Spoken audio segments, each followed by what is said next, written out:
कभी सोचा है अगर मदद समय पर न पहुंचे तो इंसान कितना अकेला हो जाता है। अगर उसी अकेलेपन से कोई उम्मीद जन्म ले ले तो यह कोई कल्पना नहीं है। यह कोई फिल्मी कहानी नहीं है।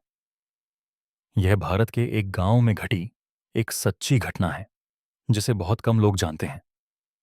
पश्चिम बंगाल के जलपाईगुड़ी इलाके में कच्ची सड़कें बसी, घने जंगल हैं, बरसात में कीचड़ है और अस्पताल कई किलोमीटर दूर है।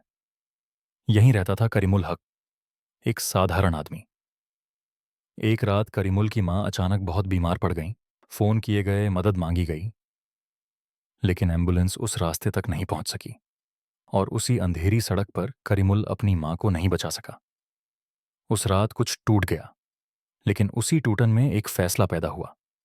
करीमुल रोया नहीं, उसने सवाल नहीं किए, उसने कसम खाई, अगर मेरी मां समय पर अस्पताल नहीं पहुंच सकी तो किसी और की मां इस रास्ते पर नहीं मरेगी।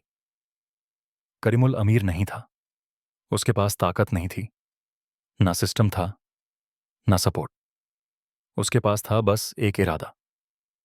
कर्ज लेकर उसने एक मोटरसाइकिल खरीदी और उसे बना दिया एक चलती एम्बुलेंस। रात हो या दिन, बारिश हो या जंगल, कभी बाइक कीचड़ में फंसी, कभी पुल हिलने लगा, पीछे मरीज तड़पता रहा और आगे करीमुल धक्का देता रहा। लोग कहते थे ये पागल है, लेकिन यह कहानी इसलिए अलग है क्योंकि यह किताबों में नहीं है, जमीन पर लिखी गई है। धीरे धीरे गांव ने देखना शुरू किया। डिलीवरी के केस समय पर पहुंचे, सांप काटे, बच्चे बच गए, हार्ट अटैक वाले लोग घर लौटे। करीमुल हर कॉल उठाता रहा। एक रात तूफान था, सड़क दिखाई नहीं दे रही थी, मरीज की सांस धीमी पड़ रही थी। करीमुल ने बस एक ही बात कही, तू सांस लेता रह, मैं रुकने वाला नहीं। डॉक्टर ने कहा, अगर 5 मिनट और देर होती। करीमुल कुछ नहीं बोला। उसने बाइक स्टार्ट की, क्योंकि अगली कॉल इंतजार कर रही थी।